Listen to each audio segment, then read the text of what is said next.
Coming to us from 3D Realms and developed by Pet Project Games, RIPOUT is an online co-op horror FPS with roguelite elements, Doom 3 inspired visuals, and lots of gross spooky meat. This past week, me and a few of my best buddies flew into this early access version to see what this genetic scarefest had to offer, and in today's video, I'm gonna let you know my thoughts. But before all that, I want to give a big thank you to 3D Realms for providing the review codes. Alrighty, let's flip on our flashlights, grab our pets, and let the co-op begin.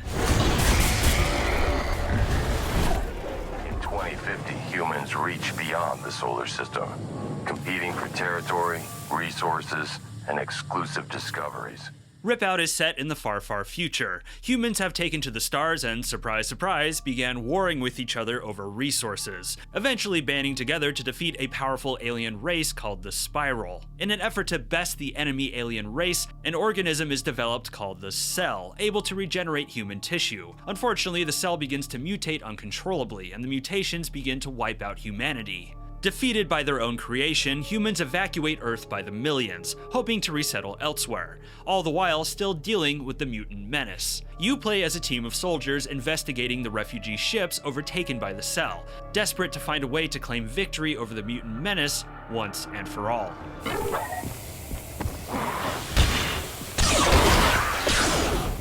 Packed into RIPOUT's launch early access version is the 3-player co-op mode, with a single-player mode for those that need some me time. There's 8 different pet guns to enjoy with a host of upgrades with several sidearms and melee weapons. 9 craftable suits with a variety of buffs, along with 10 monster types and 8 critter types. Keep those in mind, they're important. This early access version is going for $24.99 USD, which is a bit steep, but I can say there is a good amount of content packed into this. A good variety of mission types, lots of upgrades to be had, and the type of challenge that will have you and your buddies replaying over and over. Everyone's playtime will vary, but I easily put 20 hours into this game, and I'm still going back for more. 3D Realms has also detailed the early access roadmap and what to expect with future upgrades, which I always appreciate. Pause and peek if you're curious.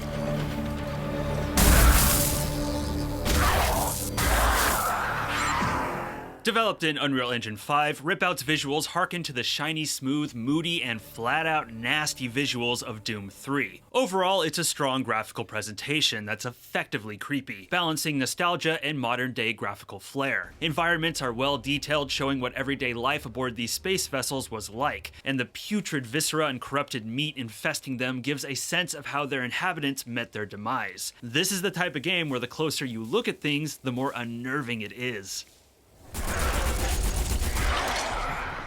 Lighting is rich and helps texture the horrifying atmosphere, whether it be hazy streaks of light coming from an air vent or the bright, shallow glow of your own flashlight. Monster designs are perfectly nauseating, terrifying hunks of bulbous tumors with hunks of furniture, steel, or whatever was lying around absorbed into them, often reminding me of the creatures from John Carpenter's The Thing or the final act of Akira. On the technical side, RIPOUT features an impressive host of graphical settings, with NVIDIA DLSS and ray tracing. And while I do enjoy ray tracing, it was a feature I found best kept off for this experience. For me, having ray tracing turned on caused a lot of hitching, regardless of having the frame rate capped. And ultimately, I didn't find the effect all that noticeable. Otherwise, the performance was pretty smooth. I did deal with some screen tearing with DLSS turned on, but not enough to hurt the experience. The audio is where I found myself being critical. The overall sound design is fine, but the sound mixing felt all over the place. By default, my own gunfire sounded soft, with my sub-weapon sounding overly loud.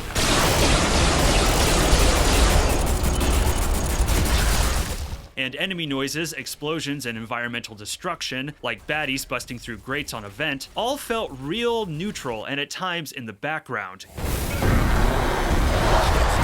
And it was problematic for the gameplay, as it was not only tough to hear enemies, but more so which direction they were coming from.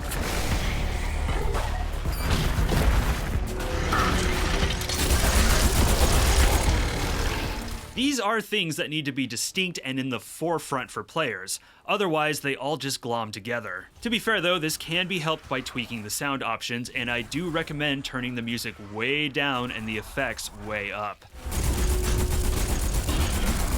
The last thing to mention is that unfortunately this early access game is very much an early access game. Every play session brought some type of bug. Mostly they were minor, like my HUD and crosshair momentarily disappearing, but game-breaking ones did rear their ugly head, like getting stuck in PET scan mode and not being able to fire my weapon. The worst of it was the crashes. Every play session I suffered a crash that seemed to happen at random. One time it was during gameplay, another time during a loading screen, and one time when I was just tweaking the volume in the sound menu. I'm sure the devs are hard at work at optimizing and addressing this stuff. Early access is work in progress, but right now this is the most irritating aspect of RIPOUT.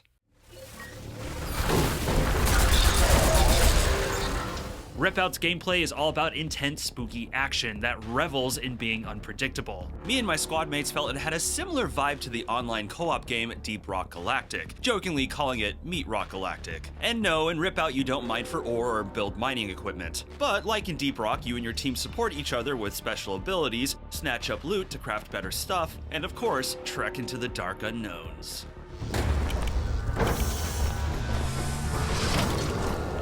Each mission is set upon a procedurally generated derelict ship. You and your team will have one core objective to complete along with several secondary objectives that randomize. Sometimes there's something urgent, like turning on the ventilation system within 90 seconds or else death. Other times it's something way more chill that you can take your time with, like looting the corpses of the crew or destroying a certain number of corrupted terminals.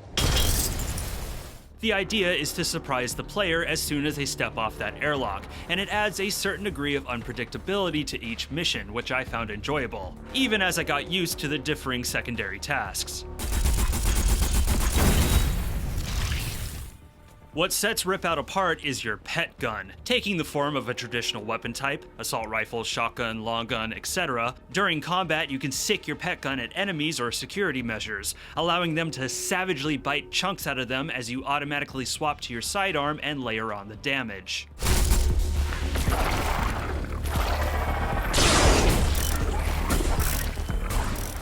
In fact, one of the best methods of teamwork is you and your squad coordinating your pet attacks against the stronger foes. But this is far from the most interesting aspect of the pet gun. Infesting the derelicts are little critters that your pets can retrieve and attach to you, bringing a slew of limited use buffs and sub-abilities that are key for survival, like shoulder-mounted turrets, shield, a meat sack that can heal you and your teammates, a web gun that can ensnare enemies, and the most elaborate ones I found, teleporters and a mini black hole shooter.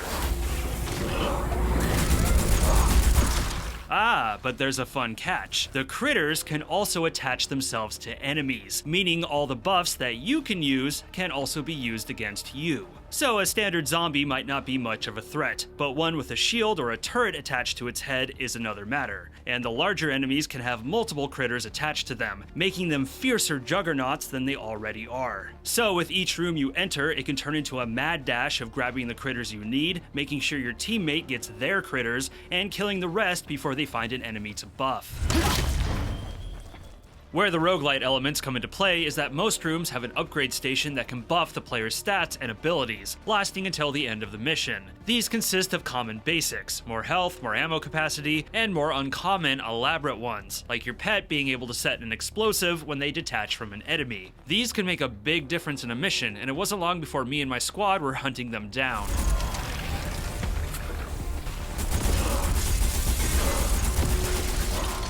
The gameplay loop is creative, fun, and easy to grasp, and brings a lot of great unpredictability and absolute chaos, the kind that will have you and your teammates cracking up when things go horribly wrong. And believe me, they will. But it also brings a lot of reward, as you and your team steadily learn the ins and outs of each critter and can effectively strategize with them, or get yourselves out of a gnarly pickle when the game decides to absolutely backhand you.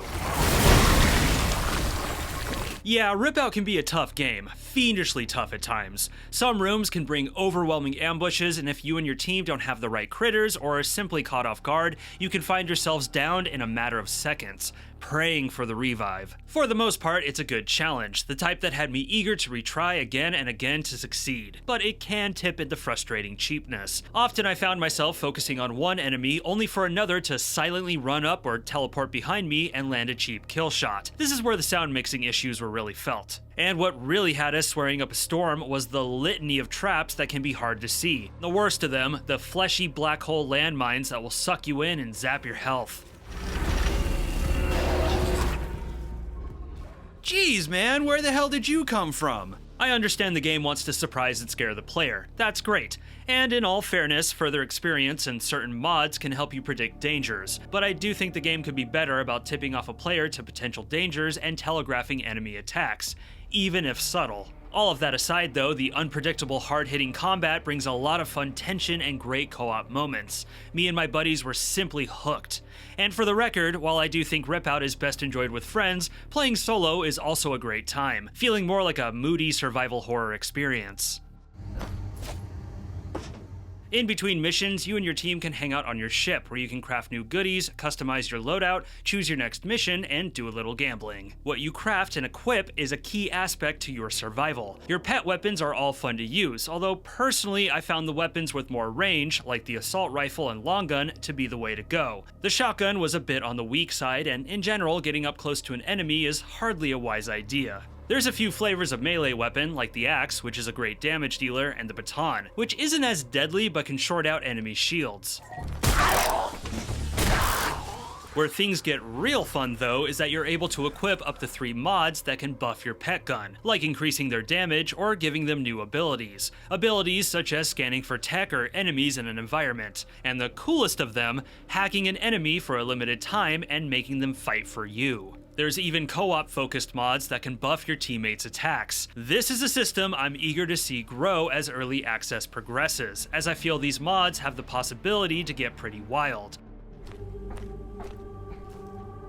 Missions are divided up between sectors. A certain number of missions have to be completed to progress, and naturally, each new sector brings new challenges and dangers. Now, the randomizing of levels is a fantastic feature, but within the first couple sectors, the variety is pretty limited. It wasn't long before me and my team were encountering a lot of the same rooms, repeating the same challenges and starting to feel some redundancy. One head-scratching moment is when I found the bridge of a ship, cleared it, only to exit into an identical bridge.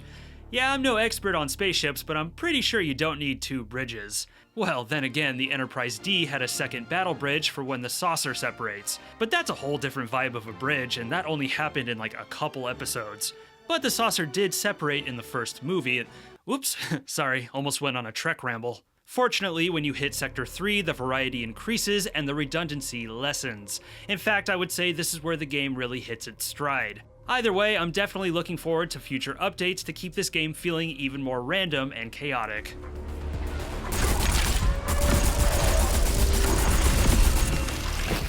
RIPOUT is pretty awesome. The creative gameplay loop, easy to grasp rogue mechanics, and nasty Doom 3 visuals made it something that kept me coming back for more. There's definitely some work that needs to be done on the technical side, and certainly some tweaks to the difficulty. And more content is always good. But in general, if you and your friends are looking for a solid co-op experience to get you yelling and laughing, and don't mind the occasional technical hitch, this is one to check out. I think 3D Realms has something pretty cool on their hands, and I'm looking forward to seeing how the 1.0 release shapes up. But that's it for me today. What are your thoughts on RIPOUT? Be sure to let me know down in the comments. If you enjoyed the video, please be sure to like, subscribe, share, and smack that bell. If you want to come say hi, my Discord is linked below, along with my affiliate links. I'm Kirk, and thank you for watching this video. Stay safe out there.